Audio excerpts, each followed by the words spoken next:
Dynamo Nation, what's going on? My name is James. Thank you for joining me on this episode today. It's been a while, guys. It has been absolutely too long since I have been on here recording these videos. Just had a lot going on. A lot of stuff personally, adjusting to the new role at work, juggling 3 small kids, but I am back. I'm ready to jump back into this, get back in the saddle. Football season's upon us. The draft is next week. So, yeah. We're back. This is going to be another subscriber breakdown video. This one is coming from Chris. Chris has been a great supporter of the channel. Patreon. He's in the Dynasty Dynamo League. So shout out to Chris. I'm happy to do this for you, man. I'm kind of glad that this is my first video back, as the season's getting ready to jump off. I'm doing another team breakdown video. These videos help keep me sharp, so I appreciate the love and support. And yeah, let's get right into it. Let's take a look at Chris's team. So we can see this is a 12-team league. It's a Dynasty league. Half-point PPR, 28 main rosters. Starting requirements, 1 QB, 2 RB, 3 receivers, 1 tight end, 1 flex between the running back, receiver, tight end, 2 D linemen, 2 LB, 2 DBs. So nothing too crazy there in terms of the league structure and the league setup. Let's take a look at Chris's draft situation for 2022. Right out of the gate, we can see that Chris is absolutely loaded with draft picks. We've got 3 in the first round, 2 in the second, and then 1 each between rounds 3 and 5. Those first round picks are 1-4, 1-8, 1-11, and then in the second, we're looking at 2-4 and 2-10. We have a lot of ammunition to be moving around in this draft if we choose to do so. We can either, look to move up as high as we possibly can to the draft. We can look to trade some of those draft picks for future picks. I know, Chris, for you, that was something that you had asked about, something that you were planning on doing, was to be targeting some of these 2022 first to trade for 2023 first. That's not a bad strategy if you're sitting on the board and your guys are gone. Obviously, I'm not looking to move that 1-4, possibly the 1-8, ideally the 1-11. If that's what you want to do, that 1-11 pick is the pick that I'm going to be targeting to trade off of. Hopefully someone falls that one of your league mates absolutely falls in love with. If that happens, you'll absolutely be in the driver's seat to see what you can do to flip that 1-11 into a 2023 first.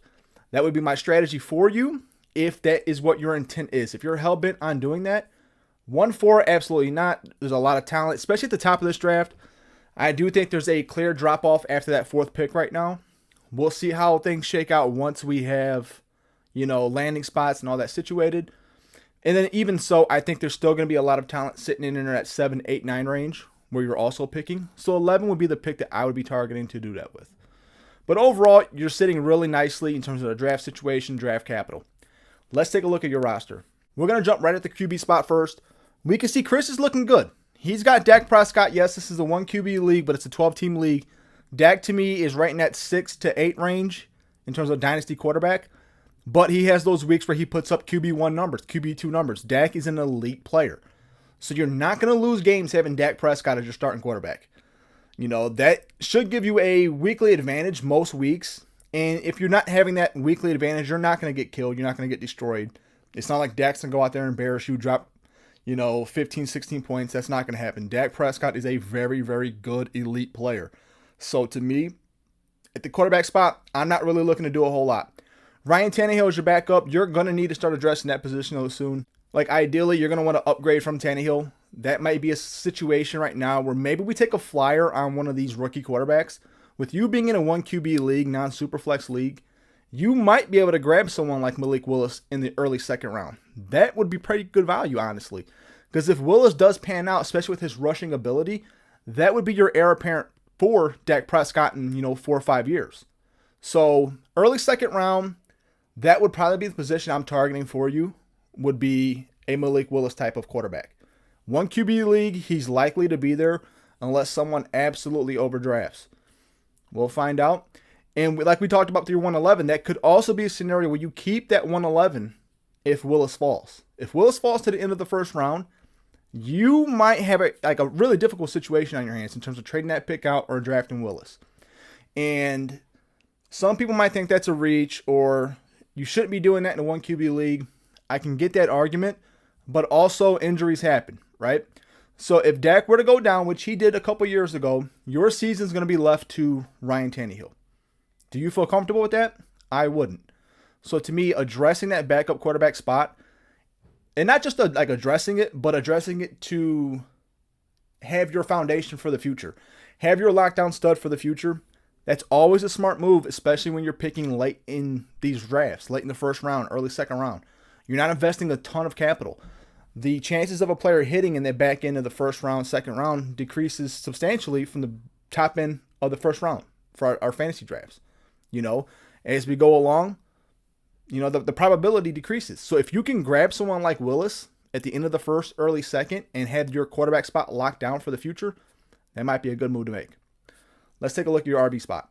Now, RB, you have a lot of young depth. I like your RB situation a lot. We've got JT, we've got ETN, we've got Cam Akers. But I want you to notice I only highlighted JT as a starter. ETN, Akers, I both put in the flex spot for me. And I'm only saying that because I don't know if you can go into the season trusting either one of them as your number 2 weekly starter. You've got to start 2, right? You can obviously play the matchups for both of them, but they're both coming off major injuries, right? Cam did come back towards the end of the season. He did not look well. Like, he looked pretty bad. Obviously, coming off the injury that fast, he should be better, build up the strength, all of that. I totally get it.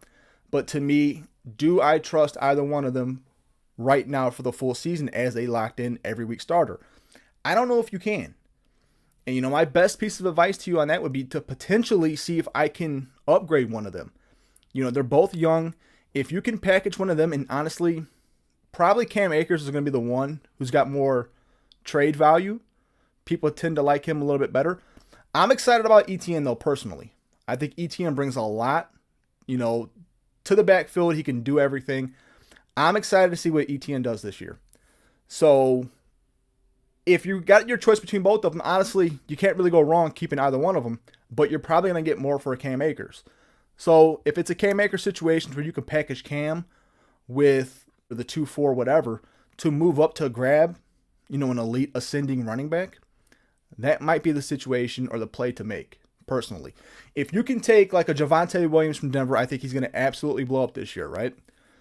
If you could move off of Cam in the 2-4 and go get Javonte Williams, that's something to me.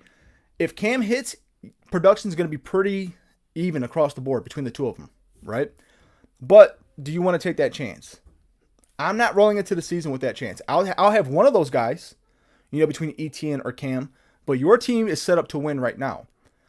I'm not going to roll into the season and take that chance on my second RB just completely flopping out due to injury or having a terrible second season. You might not see Cam Akers at his full strength until next year. Not this season coming up, but the following season. It may take him one more season to really build up that strength. And to me, Javonte Williams, if you paired him with JT, with Dak Prescott, you're looking really good at that point. So that's just something to think about. If you're able to do that, imagine that on paper right now. JT, right? Javonte Williams and ETN, that backfield is looking really good right out of the gate. So let's take a look at your receiver situation. Again, a lot of depth here. I like a lot of these players. We have Chris Godwin, Brandon Ayuk, T. Higgins, Bateman, Allen Robinson, and then we've got Calvin Ridley on this roster as well. I'm not even going to mention Devontae Parker as an option for you. And you can see I highlighted the 2 starters for you as Godwin, Ayuk. You have to remember where we're at right now. Deebo Samuel is basically forcing his way out of San Fran. If that were to happen, Ayuk instantly becomes wide receiver 1, right? Obviously, there's Kittle there. Kittle's going to draw targets and coverage. That's going to free up Ayuk. Remember what Ayuk did his rookie year when he was the main receiving option in that offense. I want you to remember that. Ayuk was an absolute monster. Now, I love T. Higgins. T. Higgins is one of my favorite young receivers in the game. And in terms of your entire roster, the long term, I'm probably going to have T. Higgins rated at number 1. But T. Higgins is going to have these weeks where he absolutely disappears just based on Jamar Chase. He's going to have these boom weeks, but he's not going to consistently produce wide receiver 1 numbers. I think Ayuk has a better chance of doing that this season with Deebo Samuel out in San Fran. Then you have guys like Allen Robinson. Robinson has always been a very good receiver. He's always been stuck with terrible quarterback play. He now is in an offense. Matt Stafford, he honestly is probably going to ascend to your weekly starter, I would guess, based on his talent and the situation. But for now, let's wait. Let's see what happens. That's still Cooper Kupp's team. But you have a lot of depth here at receiver. I like this squad a lot. And you still have Calvin Ridley, obviously suspended this year. He's still young enough. If he can get his mental health together, get his off-field issues squared away next season, like it's going to be like having an extra first-round pick, next year with Calvin Ridley. Don't move him, sit on him. Teams are going to come at you and try to get him dirt cheap. At this point, you cannot take that deal. You have to just sit back, relax, and wait on Calvin Ridley. You have enough depth on this team. You have nice top 5 wide receivers. This is a really good squad in terms of your receivers. I like the makeup of it. I don't think you really need to do a whole lot here. Obviously every year we want to try to address the receiver room, add more talent to it, bring young players into it, but you have a nice core 5.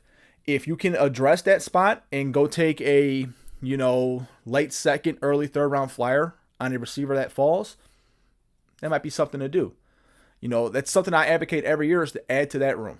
Add to your receiver room. That position to me more than anything, you guys know, that's the position to build around. I don't feel comfortable unless I have 6 starters at receiver. And you heard me correct. I need 6 players that I feel comfortable starting any given week at receiver for me to feel comfortable. Right now you're sitting at 5. Obviously, if you had Ridley this year, you'd have your 6. So, yes, you probably do need to address the back end of it, but you've got other fish to fry. We got to address that running back spot. But overall, I'm liking this team a lot, Chris. At quarterback, at receiver, if you can upgrade one of those RBs to a safer option for your RB2 spot, you're looking really good. So let's move to tight end. Again, the hits keep on coming for Chris here. TJ Hockenson is your tight end 1 and David Njoku is your tight end 2. I mean, if you guys listened to me earlier this offseason, I said to go grab Njoku. I did not think that Deshaun Watson was going to end up in Cleveland, but the fact that he has, Njoku has a chance to absolutely snap. And we know about TJ Hockenson. He's an elite tight end player. I mean, number 4, I'd say at this point in terms of dynasty, for Hockenson, maybe 5. He's an elite upside player. He's stuck in a terrible offense with, really limited receiving options. So he's probably going to be the de facto receiver 1 in that offense again. But that's great for you. That gives you the ability to have someone who's going to eat up targets and just gobble up yardage. So Hockenson, David Njoku, you were sitting really well here at tight end. Both of them are young. You don't need to do anything to this position. You have Foster Moreau, who I like. That's a keeper for me. Keep him stashed. We'll see what happens. Darren Waller's starting to get up there in age. Injuries started hitting him last year. If he has another down year of age and injury, this could be Foster Moreau's team at tight end next season. So I'm going to hold on to Moreau. But overall, great situation to be in with your tight end spot. I would leave it as is. I would not do anything here. So let's fly through the IDP right fast. I'm going to throw all 3 of those slides up. I'll leave them up there for a few seconds. And then we're going to kind of talk about it all together because this is a small IDP league. I believe there's 6 starters total. And from what Chris and I had dialogued, most teams only carry 3 of each position. So there's always going to be talent on that waiver wire for the IDP. But let's throw your players up right fast and take a quick look. So we can see at defensive line, honestly, Danielle Hunter is an amazing player. He's coming off of injury. When he's healthy, he's probably DL, 2 or 3 outside of Myles Garrett. He's really, really good. And you really don't have a whole lot outside of him, though. I'm not comfortable with any of these options. This is something, Chris, honestly, probably send me a message. Let me know what you have on waivers in your league on the defensive line, and we can kind of go through it together. Ideally, you're going to want to try to upgrade this part significantly, though, because Hunter has been hit by the injury bug a lot the last couple of years. So he's, when he's healthy, he's super elite, but he can't stay on the field right now. And when you don't have him, you're basically trotting out replacement level players on the D-line. So for that spot, we definitely need to upgrade. Your linebacker situation's a lot better, though. Devin White, Deion Jones, Foye. I mean, you have really good linebacker play here. You don't really need to do a whole lot, especially with the shallow rosters. Having these 3 guys, I'm okay with that. And then your DB situation, Jalen Thompson to me is the only real starter you have on that squad. Xavier Howard, John Johnson, those are bye week guys to me, filler guys. I wouldn't really be hell bent on keeping either one of them. If you can find someone, who has a better matchup throughout the week in season, probably do that. Jalen Thompson was number 5 though, DB overall last year in terms of scoring. So you do have one elite stud on the DB side of things. If Hunter is healthy, you have an elite stud on the D-line side of things, and you have great LB play. So really, you can probably stream that DB spot. I wouldn't address it at all. I wouldn't waste any resources on it. I would focus in on the D-line situation. If you can attack the D-line in the draft, in the rookie draft at 2-4, one of these elite D-line prospects, it might be an option. Personally, for me, I'm not going to go that route. I'm going to try to finagle some type of trade somewhere, get some of these D linemen. One of the under-the-radar players that I'm seeing right now on the D line that maybe you should consider is Jadeveon Clowney. He's still available in a lot of leagues. That's partially due to him still being a free agent, but I feel pretty certain that he's going to end up back in Cleveland, opposite Myles Garrett. And you've seen what happened last season playing opposite Garrett. It absolutely freed Clowney up. That's a player I would go grab right now, especially if he's sitting in free agency. And I know your league is set up a little bit differently. You can use your draft picks for free agents. If you can get Clowney for a late third, early fourth in your free agent draft, I would do that for you, especially with the way your team is set up right now. If Hunter does come back and play and you can grab Clowney and he's a repeat of last year with your LB play with Thompson and you're able to stream your DB, your IDP is going to absolutely be fine. Your tight end play is really, really solid. You have, a really nice receiver core. You have 5 at least dependable receivers. You got JT, you have Dak. Your team is in a really good spot right now. So let's take a look at your cornerstone pieces to me. Again, as always, our cornerstone is our top 2 players to build around long term. Surprise, surprise, JT's not on here. What's going on? Yes, I left him off intentionally. To me, it's Dak and it is T. Higgins. You guys know how it is with RBs. I mean, there is a limited shelf life. And as much as we all love JT, he is going to get a lot of work over the next couple of seasons. I'm keeping JT this season and maybe one more. And then I am absolutely cashing out while value is sky high. I would strongly consider it after this season, especially if I have quality depth behind him. But long term, and when I'm saying long term, I'm taking 5 years down the line. Who are the 2 keystone pieces on this team, cornerstone pieces, 5 years from now? I still think it's Dak, and I think it's going to be Higgins. JT, to me, can't do it. Ride him hard, put him away wet. Like, that's going to be the situation in fantasy with JT.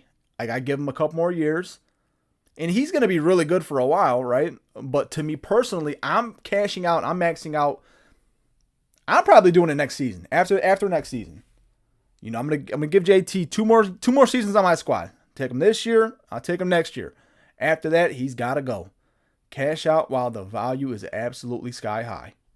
So let's get into a little bit of strategy for your team this offseason. The main issue to me is that second running back spot. Like, we have nice options there. Cam Akers, Travis Etienne, those are nice young players. But do we trust either one of them to be a weekly starter for us when we are trying to compete for a championship this season? I don't know if we can. To me, Cam Akers, that Achilles injury is such a devastating injury. Again, he came back. He showed us like he's a freak of nature with that. But I still think like this following season is probably not going to be where he's really 100%. That might not happen until 2023. So do you want to burn a year, or would you rather take the chance on maybe trying to flip, Cam in a second into Javonte Williams? I'm going to take that gamble, especially if it helps me win a championship this season. And then you still have ETN right into that flex spot. At that point, you're sitting really pretty.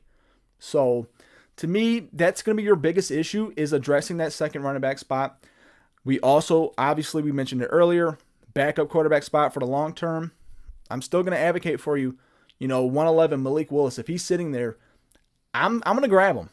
I think his upside is too high to punt at that late in the draft.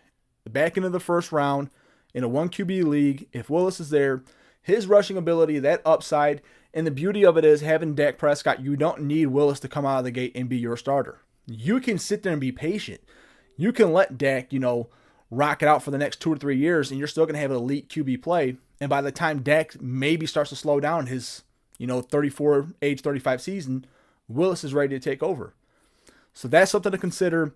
Your receiver room, I like your depth there. I like the players there. I think you keep Calvin Ridley. Do not make a panic trade for Calvin Ridley. If someone comes along and actually offers you legitimate value, yeah, go ahead and consider it because you're trying to win this year. But absolutely no way are we giving a, bargain basement type of deal on Calvin Ridley. We're just going to let him sit on our squad, and we'll wait it out for next year. And then tight end, I think your tight end situation is really good. Hawkinson and Njoku, I think Njoku's going to have a really good year with Deshaun Watson in that offense. That's an offense that features their tight ends a lot. A lot. And I think Njoku is going to eat. So I think you're sitting really good there. Your IDP right now would probably be the part of your team that's going to be the easiest to fix, but it worries me. And it worries me based on a couple things. Linebackers I like a lot. Jalen Thompson I'm cool with. I love Hunter, but Hunter cannot stay healthy. If Hunter is hurt again or cannot play, your D-line is going to be in a really, really rough shape. So this is a position right now on the defense that I really think you need to focus on, address that spot.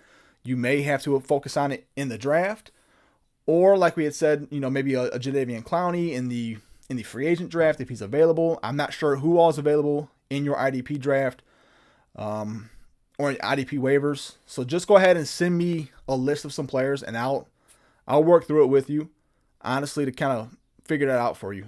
That's a position to me that you really need to address. And like the defense, IDP in general, the D-line gets overlooked a lot, but you guys have to remember, if you have 2 D linemen who are averaging 10 points a week, right? And that's a really good player, 10 points a week. But if you can get that production consistently, that's 20 points in your IDP. Now, if you're trotting out replacement level guys and you're putting up 2 of them, maybe one of them gets 6 points that week, and maybe one of them gets 2. So you go from 20 to 8 points. That's a 12-point swing. That's a lot of points, man. That'll win or lose you some games. So don't sleep on that position. That's something that you're really going to have to focus on here in the offseason, is addressing that D-line. And if you can grab 2 solid guys and then Hunter comes back and plays, great. You're sitting pretty then. Like, you have really good depth at that point. Linebacker, you're really solid there. Don't really think you need to do much. And then DB, you have Jalen Thompson, who I like a lot. I picked him up before he blew up last year. He was one of my offseason targets. I like him a lot. I think you're solid there. And DB is a position I like to have one really good player, and then I'll stream the rest of it. And I would recommend the same for you. Howard, John Johnson, you can probably just drop both of those guys throughout the season. And, as someone who has a really good matchup that week, you can play that cornerback, wide receiver matchup that I like to do a lot. So yeah, some of the trade targets that you mentioned to me that I would really focus on. I know Juju's available. I mean, Juju, with your setup, you're going to have to give up at this point a first-round pick if you want to draft him. And for those not familiar, Chris's league, he can take these players, but he has to use up a draft pick on them. And, early February, March, before free agency, we were talking maybe a third-round pick. That's not the case anymore. Juju being a KC, Tyreek Hill not there, he is absolutely in position to explode. He's still really young, right? This is going to be the ultimate, like, make or break situation for someone. Like, do you take the chance? I know you're sitting there at 1-4. Do you take the chance at 1-4 on Juju? Someone's got to be the wide receiver 1 in KC, right? And you have Pat Mahomes. It's going to be tough not to take him, honestly. Would I do it? Probably not. Probably not. Not at the 1-4. But at the 1-8, yeah, I think I would. At the 1-8, 1-8, that other second-round pick, I think at the 2-10, if you can move 1-8 and 2-10 and move up to go grab him, and draft best player available at 4, maybe get up into that 6 range to get Juju, Willis at 11. I kind of like how that offseason looks for you, because Juju would give you that 6th receiver that we were just talking about. And then if you're sitting there at 4, you're going to be in position to draft one of these running backs, right? And yeah, that might be the strategy for you, Chris, honestly. Take your RB at 4. Find a way to move up from 8 into that 6 range, Juju, and then Malik Willis at 11. You are addressing at 4, and with the Juju pick, you're addressing your ability to win now. With the Willis pick, you're setting yourself up for next season and beyond.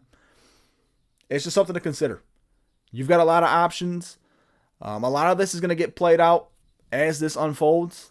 I'm kind of excited to see how your draft shakes out with that. Like who bites on those picks? Who bites on those players? Juju, I think Jarvis Landry was one, or possibly a trade target. That's someone I'm targeting right now if I'm you. It's going to be a lot cheaper than Juju. Personally, I know Landry has been visiting with New Orleans. I don't think he's going to go back home to Louisiana. I think he's going to stay in Cleveland. He was really the start of the culture change with the Browns. And Landry is an emotional guy. I think he's going to come back to Cleveland with Deshaun Watson. Landry is someone, if you really peel back the layers and look at his history as a player, he has had multiple wide receiver 1 seasons. Multiple. And his worst seasons before last year was obviously his worst season, dealt with injuries.